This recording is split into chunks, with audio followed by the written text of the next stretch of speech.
আদম আলাইহিস সালাম থেকে কিয়ামতের সকাল পর্যন্ত মানুষ উঠবে, আমাদেরকে খোঁজা কোথায় পাবেন? আল্লাহ রাসূল হাসতেছিল আর বলতেছিল, হায় হায়, তোমাদের গায়ে চিহ্ন লাগানো আছে, আমি খোঁজা বাহির করতে কোনো কষ্ট হবে না। বলছি, ইয়া রাসূলুল্লাহ, সেই চিহ্ন কি?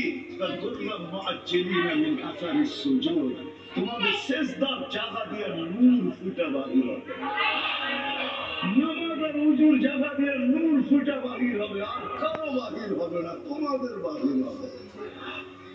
কেমন নূর? ইয়াসা বাইনা আইদিহিম ওয়া বিআইমানিহিম, নূর সামনে ঘুরতে থাকবে, ডাইনে ঘুরতে থাকবে, বামে ঘুরতে থাকবে, পিছে ঘুরতে থাকবে।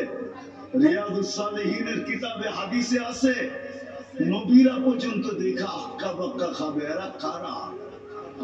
উম্মত তো খাবে, খাবেই। ফেরেশতারা বলবে, চিনো না বুঝি? ঠিক না, সবাই শেষে আসছে তো পত্রিকা চিনবা, তোমরা তো ওই সময় চিনাই না।